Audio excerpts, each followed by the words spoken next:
Vamos a establecer comunicación esta mañana con Pepe Reveles. Pepe Reveles, que bueno, pues es un colega periodista muy reconocido y querido que ha escrito e investigado informaciones duras a lo largo de su trayectoria para diferentes medios y para los libros que ha escrito.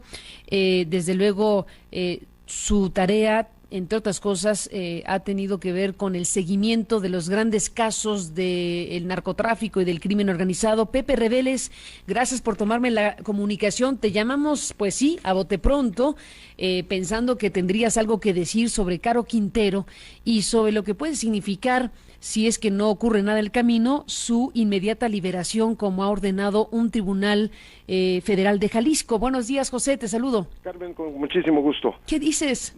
Mira, la primera reflexión que me viene es que quede bien establecido si en efecto están ordenando su inmediata liberación de todos los delitos.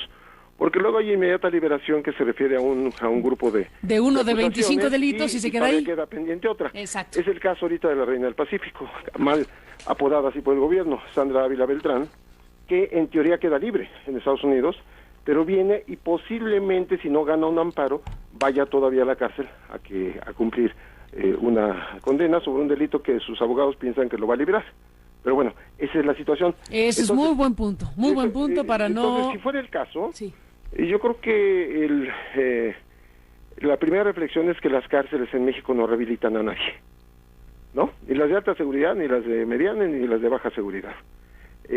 Son lugares en donde el Estado castiga a presuntos delincuentes, digo, no todos son culpables, ¿verdad? Y con eso hay, como dicen en Amnistía Internacional, hay una venganza del Estado contra los delincuentes, lo cual es sancionado correctamente, lo considera muy correcto la sociedad.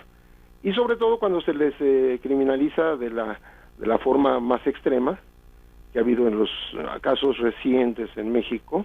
Escuchaba decir ayer a uno de los liberados por las acusaciones de la operación de limpieza de PGR, un exdirector del Interpol, que el 30% de los detenidos por el gobierno de Calderón ya salieron libres. Aquí estamos hablando de otro caso mucho más viejo, como tú estabas recordando perfectamente, es por el asunto del secuestro, tortura y muerte de Enrique Camarena Salazar. Y en las épocas en que el cártel en Jalisco era el más poderoso del país, integrado por sinaloenses, baja californianos, etcétera, era un eje Jalisco, Sinaloa, Baja California. Y Caro pertenece a esta generación que es muy, pues fue la que sentó las bases ya empezó la cocaína a circular, porque antes solo se circulaba marihuana, heroína, etcétera, pero empezó a entrar ya de lleno la cocaína a México. Es curioso porque el más reciente libro de Jesús Lemus Barajas, un periodista que estuvo 3 años en prisión injustamente en Puente Grande, que tú entrevistaste en CNN, Jesús le dedica un capítulo completo a Caro Quintero. Sí. Los malditos, ese libro. Los malditos, la crónica negra desde Puente Grande, y le dedica un capítulo porque lo describe como un ser ya mayor. Un hombre mayor de edad, pero con mucha respetabilidad dentro del penal. O sea, un tipo nada conflictivo, no se confronta, no es violento, es sereno, medita mucho, habla poco, etcétera, etcétera, que es la imagen totalmente contraria a la que nos habían pintado a nosotros como pues el muchacho audaz que se robó a la novia.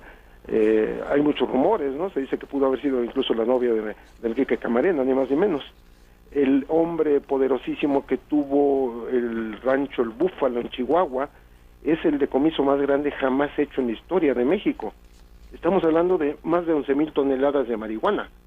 Ya lista. ¿Cuántas? Más de 11,000.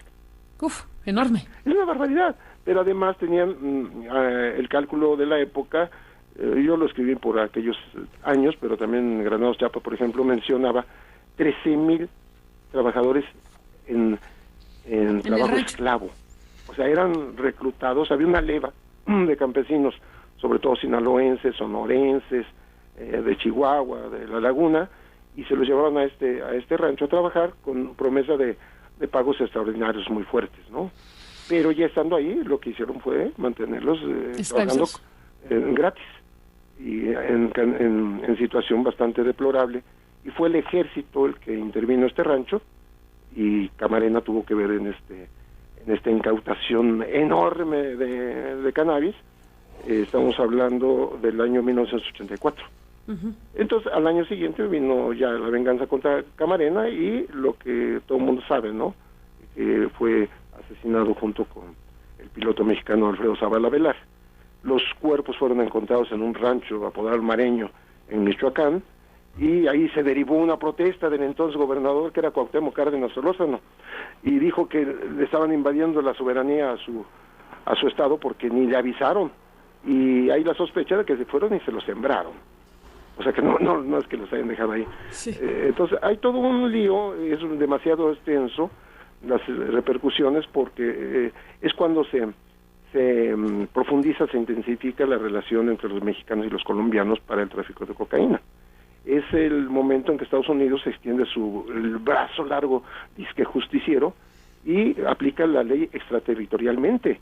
Es cuando secuestran en México al doctor Álvarez Machain. Álvarez Machain, se lo llevan de manera ilegal a los Estados Unidos, finalmente ni siquiera logran mantenerlo en prisión, y él hizo un juicio larguísimo que creo que perdió.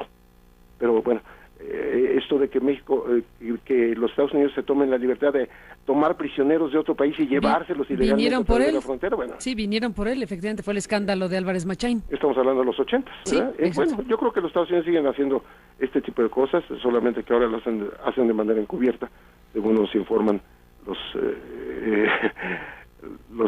hackers y los reveladores de secretos de espionaje de los Estados Unidos. Pues Pepe Reveles, te agradezco muchísimo que nos hayas recordado esta historia de Caro Quintero, del caso Enrique Camarena Salazar y todo lo que nos has contado, y desde luego hay que tomar con mucha atención el alcance que tiene este anuncio que se acaba de hacer respecto a este Tribunal Federal que ordena la inmediata liberación de Caro Quintero. Hay que ver si en efecto eso corresponde al delito por el cual lo sentenciaron y está en la cárcel desde hace 28 años, y si eso significará o no su libertad absoluta, o hay otros asuntos por los cuales lo acusaron y que también ameritan cárcel. Hay que ver qué alcance tiene esta resolución judicial, hay que ver si es un capítulo más de la larga historia de Rafael Caro Quintero que no necesariamente implicará su libertad, o sí, depende, no lo sabemos ni tú ni yo.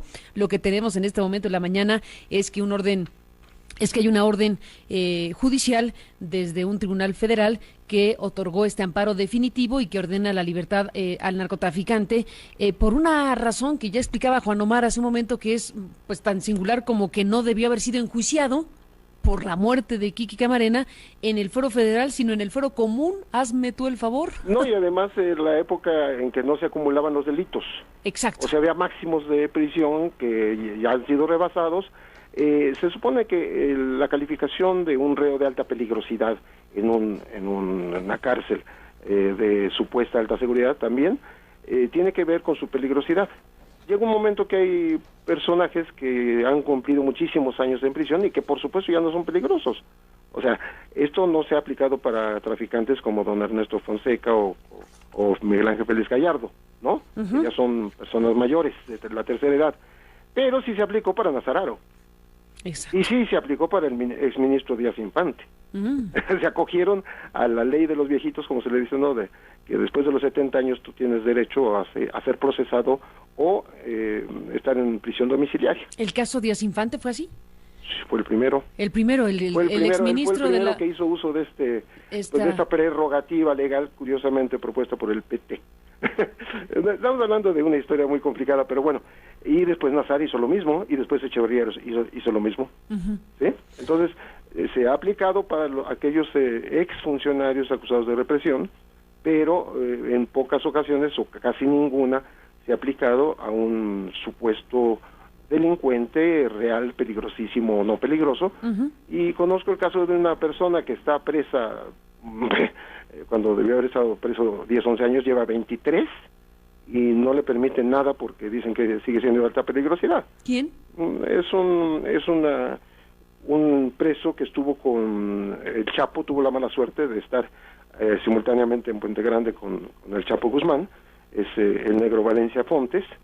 Él su secretario particular. Es una historia fabulosa, porque como es un hombre letrado, con una excelente caligrafía, le hacía las cartas incluso de amor para el Chapo, para las novias del Chapo. ¿Qué ¿Sí? tal? Entonces, este hombre sigue en prisión, pero no solo lo metieron de Puente Grande aquí a La Palma, en donde peligraba su vida, le mataron a su mujer por eso, porque a él se le quedó el estigma de haber sido gente del Chapo. Cuando lo que fue su amanuense, su secretario, en efecto, dentro de la cárcel. Antes no se conocían. Ah, dentro de la cárcel. Entonces lo culpabilizan de la fuga falsamente, porque quienes dejan ir al Chapo son las autoridades del penal, por supuesto. El exdirector del penal, Beltrán Santana, ya incluso está libre. Y los custodios fueron 100 a los que encarcelaron en esa época. Pues ya no queda nadie. Pero queda el preso al cual le echan la culpa de haber liberado al Chapo. Un preso no puede liberar a otro preso. ¿Qué te parece? Esta es otra gran historia respecto a otro de los grandes capos de México, el Chapo Guzmán, el prófugo, no sé si más buscado, pero el prófugo más famoso de la historia criminal mexicana. Es el prófugo transeccional, lleva 3 sexenios. Por lo pronto 2 enteritos y lo que va de este. Y lo que va de este, así que el Chapo Guzmán es todo un tema. Pepe Reveles, te agradezco muchísimo que nos hayas tomado la comunicación esta mañana para recordar el perfil, la historia de Caro Quintero, al referirnos esta mañana a este anuncio que se hace sobre el Tribunal Federal que decreta su inmediata libertad. Vamos a ver en qué termina la historia, si sucede o no, como lo has planteado, hay que ver si efectivamente sucede la libertad de Caro Quintero, pero ya con esto que nos recuerdas, desde luego le damos dimensión a la posibilidad de que pueda ser liberado Caro Quintero, tal como establece el Tribunal Federal. Así que pues nos mantenemos en comunicación, José, te agradezco como siempre tu presencia. Ya habrá oportunidad, por cierto, aprovecho el viaje en otro momento y en otra entrevista, si me la concedes, de platicar de tu nuevo libro, ¿no? Que está circulando, lo acabo de ver, tu nuevo libro del Afer Cassés. El Afer Cassés. El Afer Cassés o Cassés, ¿lo edita quién? Lo edita Planeta y es lo que sostiene es que más allá de la violación al debido proceso que dijo la Suprema Corte, y es correcto, en el caso Florence y coacusados, hubo invención de culpables. Invención de culpables. La gran fábrica de culpables de este país del sexenio pasado. Pues ahí está, ya lo platicaremos. Por lo pronto anunciamos que está circulando el Afer Cassés esta mañana. Lo comentamos brevemente contigo. Pepe Reveles, gracias por estar aquí esta mañana. Con mucho gusto, Carmen. Buenos días al colega periodista.